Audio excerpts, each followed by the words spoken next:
he was very merry. I think probably that's what inspired people most, was he was a lot of fun to be with, and even when they couldn't see what he could see, they wanted to make it happen for him.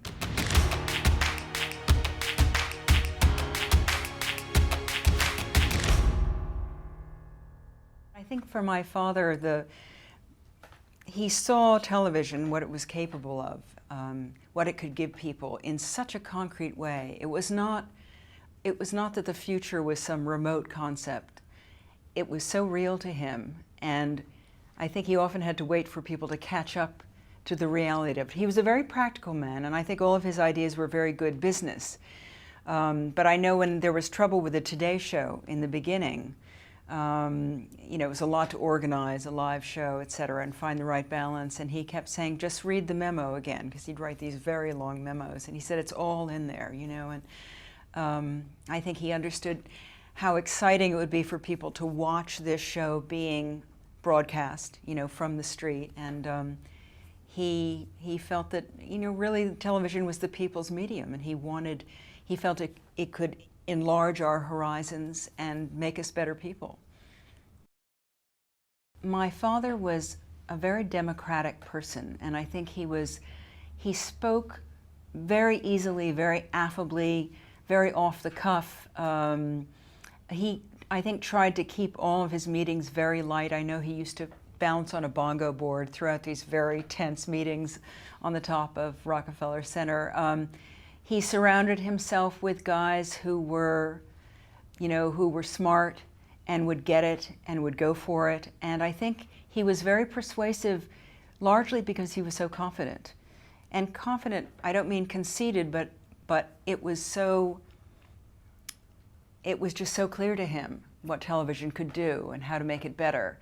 And so I think one of the reasons he came to NBC was he wanted to try this idea of transforming the business from a business that the products like Ipana toothpaste controlled to one where the programmer was in control and could create.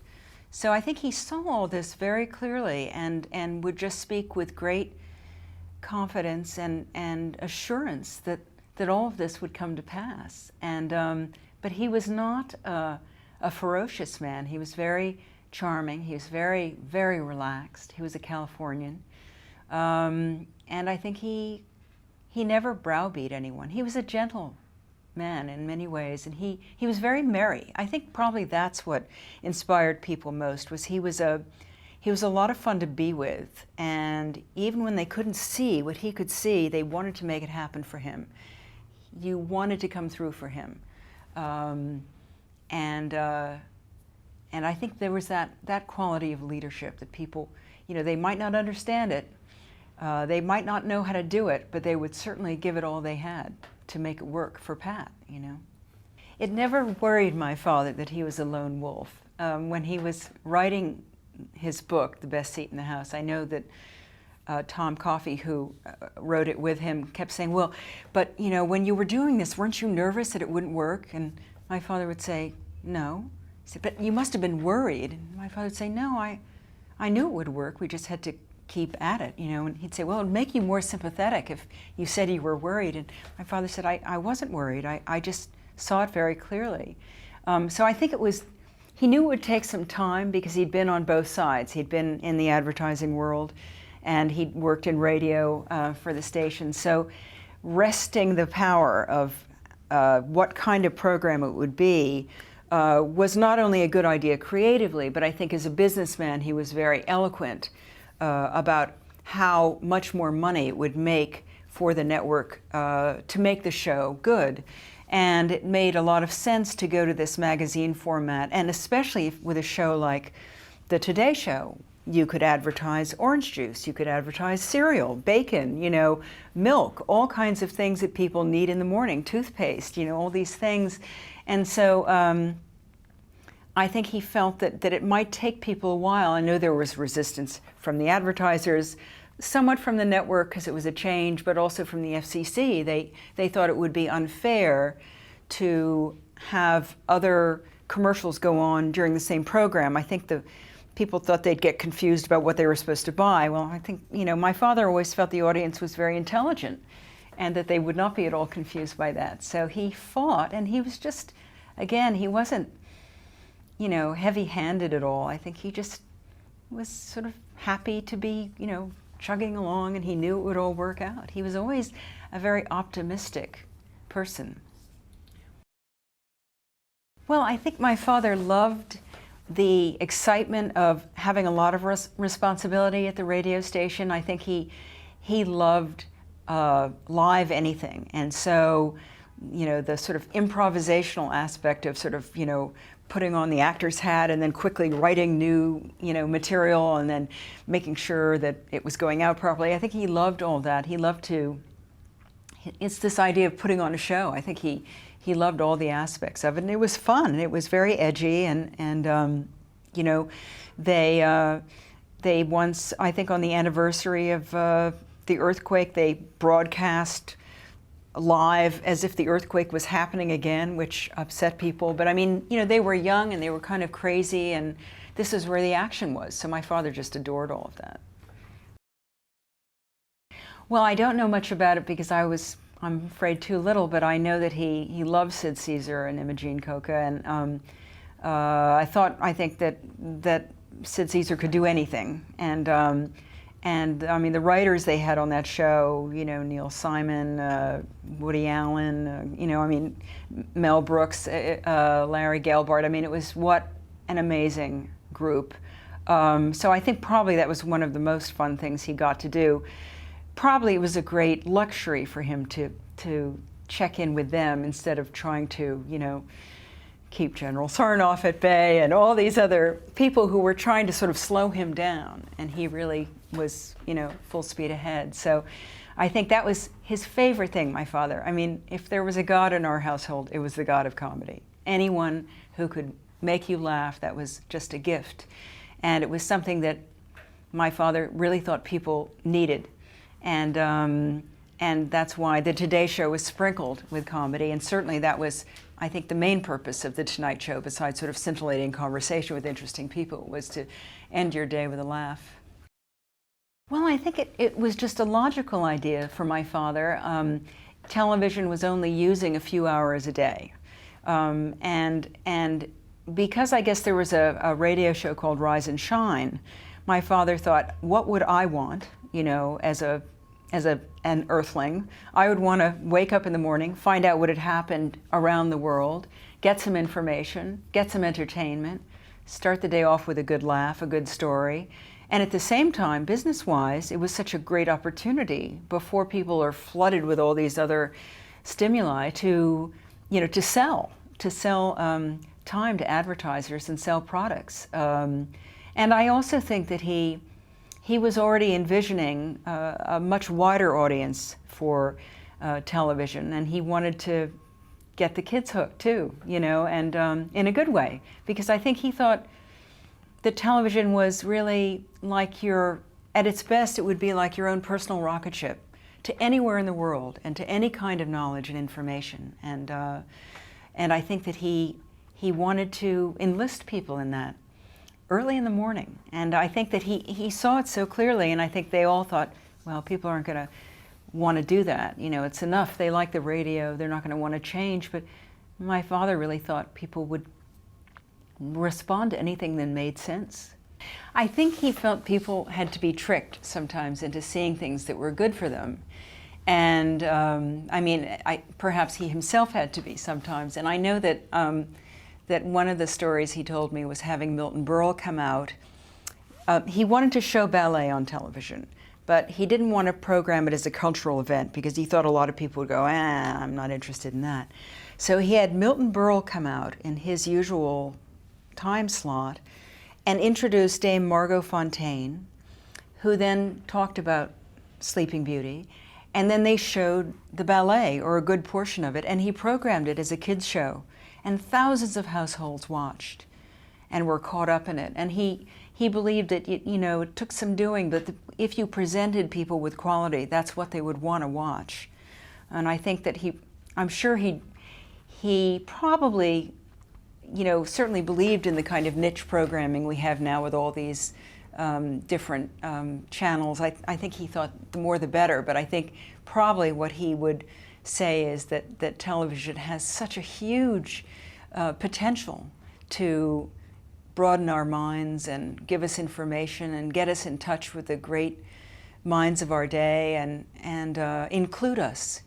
I think he thought of television as a very inclusive media, and it would make the average person the uncommon person. And so he really believed that. And I think he thought it could be done without any sacrifice in business. You know, I mean, I think it's odd that the networks seem to think that he had some dangerous ideas, as if, you know, quality programming would cost more than non-quality programming. I don't really know that it does. I mean, my father commissioned Amal and the Night Visitors. It was the first opera that had ever been on television. I remember watching it. And I'm sure that Mr. Menotti did not charge a huge amount, you know, I mean, because it was very exciting to show an opera at Christmas time on television and have, you know, thousands and thousands of households watch an opera for the first time. Certainly the first opera I ever saw. Yes, I mean, my parents had season tickets at the Philharmonic, and they went every week that, you know, they could. So I mean, and they only listened really to classical music. But I mean, my father wasn't a snob. He felt that everything should be available to everybody. And I remember him, actually one of my first memories is him taking me out to meet Mary Martin and watch some of the filming of Peter Pan. And it was the first time I think I ever went under the Hudson River in the Lincoln Tunnel. I remember going, you know, will this work? But then when we got out there, and there was, you know, there was Captain Hook, and there was Mary Martin, and I was very shy, but she was very sweet to me, and I just thought it was wonderful. It was so kind of him to take me along. I was only 5. I remember I was definitely worried about the crocodile with the clock inside it, because they showed me all of that. But I think it was one of the things that, you know, that really made people rush out and buy a television set, because a lot of people didn't own a television set. And that was, I think, NBC's big thing, since they also manufactured television sets, was they wanted shows that would make more families buy them. Well, I think he was thinking, what would I want to do late at night? It would be to, you know, hang out with some interesting people and talk about what had happened that day, and, you know, do some comedy. And I think that's one reason why he asked Steve Allen to be the first host, because Steve Allen was a very well-educated, witty, but low-key guy, you know, very relaxed and elegant, and very accessible. And I think he thought it was you know, made perfect sense. It was sort of like, you know, you couldn't go around the corner to the local pub in this country, but you could turn on The Tonight Show and, you know, sit back and have these scintillating people in your living room. It just made sense to him, you know. He just, again, he was always, I think, thinking about what the viewer would want. He had a lot of respect for the viewer, and it wasn't anything to him about selling television sets. It was more just, again, sort of enhancing people's lives. He certainly wanted everybody to throw in their ideas. He wasn't at all possessive about him having the idea. I mean, he used to ask me for ideas when I was little, and I remember when Sputnik was going around, that was the Russian dog that was in the space capsule that was rotating around the Earth and orbiting the Earth. And I said, well, I'd like to see a show about a dog like Sputnik going up in a rocket ship. And he, you know, he wrote that down. But I don't know, he never talked to me about that particular idea. So, you know, I think my father, again, had a very democratic spirit. He was always interested in meeting people and finding out what was going on, and having a good time. You know, I mean, he was very much in the world. And it certainly wasn't about the money for him or power or anything. He was interested in ideas, and he was interested in what people wanted and what would make them laugh and what would entertain them. I mean, I think entertainment is really the main thing. It was something to provide that was the value. I'm sure it had a big influence in making me want to be in this business. And it certainly has had a big influence in what I choose, because if it's not a story that I want to see as an audience member, I know I don't want to do it, no matter what it's about. It has to be entertaining on some level, even if it's a serious piece. So he really believed in entertainment, and I think he loved radio. He loved, you know, live theater. You know, you read some of his diaries from high school. He went out all the time. I don't know how he got such good grades. He was always out in the world doing Charleston contests and winning them, and, you know, he was a real liver, my father. And I think he wanted to bring all that energy to people in their own home. He spoke about all those comedians with such joy and respect. You know, seeing my father laugh was always such a revelation to me. My father would laugh till the tears ran down his face. He was not a subtle laugher. It wasn't a chuckle. And you know, in our life together, if I got home, we'd rush out to see the latest lowbrow comedy. You know, not that those guys were lowbrow, but I mean, we would go to Wayne's World, no matter, you know, he was like 80. He just, you know, all those guys, I don't know that he, you know, favored one over the other. I mean, he had tremendous admiration for all of them and how hard they worked and how much it took to do what they did. I think he, you know, if he was jealous of anyone, it would probably be those guys that could make people laugh the way they did. So I think he was really fond of all of them and really felt it was a privilege to work with all of them. Well, I know that, for instance, the Today Show is a sort of morning magazine, and I think that it was always, and he also had a lot to do with starting Good Morning America.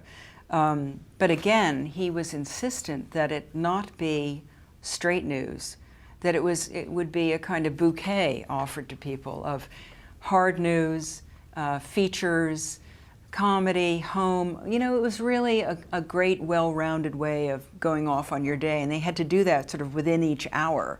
You know, give people, you know, what they needed to start their day right. I think one of the reasons he was interested in going over to cable television, which I think he probably started the first cable television company in the country, was that he could see that to really give the viewer what they wanted, he would need more money, more than he could, and more freedom than he could get at the networks. And he really believed that if people love sports, they should be able to turn on sports at any time of the day. And if you loved, you know, the ballet, you should be able to turn on the Boettcher ballet. You know, I mean, he really did see television as a rocket ship, and this cable idea to him was the future, and not a future that should scare the networks or scare the theater owners. He felt that people could enjoy all of these things and not be in competition with each other. One of the most fascinating afternoons I ever spent was, I went with my father. He was invited to give the Bill Paley speech of the year or something. And they had all the bigwigs there. And my father just spoke for about an hour and a half without notes, very informally, very eloquently, about the future of television and what cable would do and how the networks could work with all of this. And nobody said a word. I mean, it was an amazing thing. It was so easy for my father to talk about the future in such a concrete way and in such a matter-of-fact way without, like, God, you know, being threatened by, you know, these new ideas. And it was very inspiring. I think it was probably, you know, he was my dad, so I think it was one of the few times where I really kind of got that he was quite unique, you know, to just talk like that for an hour and a half. Well, one of the things that I remember, well, he loved, for instance, he loved Peter Jennings. We'd always watch Peter Jennings, and we'd often watch Larry King. And then we'd watch, you know, various comedies. But one of the things that he, I guess in his tenure as the network head, he really found it distasteful that the networks would put on these ads for stomach acid, medicines and headaches and this and that. I mean, he felt that anything to do with the human body should be private, and certainly that during dinner time, or really any time, that you shouldn't show things about dentures and all these god-awful things. He really was against it. So when we'd be watching television at night, you know, long after he was out of power, you know, the looks he would give, you know, and we'd quickly, you know, mute the message. He thought it was in very, very bad taste. I don't know what he would make of all the gazillions of pharmaceutical things that are being blasted all over the airwaves now. I mean, why do you think TiVo exists? Because nobody likes these things. Nobody listens to these things. If you're going to take a pill, you're going to get it from your doctor, for God's sake. So, I mean, he was very anti that. But he really loved a lot of programming. I don't know that he, you know, he certainly watched a lot of TV in his later years, and it was, you know, we never watched old movies. We always watched shows, sitcoms mostly, and news shows. Well, I remember when I was on the Tonight Show for the first time, one of the wonderful things about the Tonight Show is that it's such a good format that really it can work around any wonderful star, like Johnny Carson or Jay Leno or Steve Allen. And the first time I was on with Johnny, I think the first thing I said to him was, "This is my dad's show. It's so exciting to be on it." I think Johnny thought it was his show. And it's certainly true that it's because these amazing guys have been on it that it's still going. But I was very proud and kind of in shock to be on a show that my father created so long ago. And every time I go on the Today Show, it means a lot to me. You know, I did my homework. I was told by the wonderful fellow I worked with in PR to watch The Tonight Show a few times, because it is a very specific situation you're in, and you have to know what you're doing, and you have to go for it. So I watched it a number of times, and then I went on. And he didn't, I think, you know, my father was my father. He'd always say, "Oh, you were marvelous," you know, what's he going to say? He didn't say, "Well, you know, I wasn't sure that was a good idea." No, I think it gave him a great, I think he was very proud of the fact that the shows have continued so long. What better testament to his ability than that these shows are still on and really unchanged? Yeah. I have to confess I was quite jealous of the CHIMP. It seemed to me my father spent much more time with the CHIMP than he did with us. But when I know I was little, I got all dressed up to go down and see my father in his office. And I walked into the office. I knew I had a new coat on and a matching hat. And there was J. Fred Muggs in his little, you know, suit. And he leaped off my father's desk, and he grabbed my hat, and he disappeared down the hall with it, and I never saw it again. I was livid. It was matching, for goodness sake. You know, I was a little afraid of J. Fred because he was fast, and he was my size, and you know, as I said, he got to do the fun thing, which was go in where all these people cracked these wonderful jokes and, you know, be where all the action was. So, yeah, he was sort of an important figure for me. And then later on, it's just kind of funny, you go on to portray a person who works with gorillas. Gorillas, though. I know, it's yes. not the same, very big difference. They're very different, yes. and I think, actually, I feel badly for J. Fred, because I think it was probably a very neurotic environment for him to be in. You know, I think it's very difficult for chimps when they're expected to behave like humans and dress like humans and all that. They really deserve better than that. And so, but it's funny, and I have a great picture of my father sitting at the desk with J. Fred. See, that's what I love about my father, is he wasn't a snob. He never went, oh, well, we can't have a chimpanzee on the air. He went, get the chimpanzee, bring it in. You know, I mean, he was like, whatever worked, you tried it. And it was, there was a lot of freedom, you know, and he never, he always went with his instincts. And I think that, you know, I think probably General Sarnoff and, you know, some of the others, it's interesting that you know, they were always trying to put the brakes on my father, and I know my father would have liked to start a fourth network. He tried a couple of times, and they always made sure he was not able to do that, I think, because he shook things up too much and gave them too much to compete with, and they admired him, they were grateful to him, but they were sort of more at rest when he didn't have too much power, I think.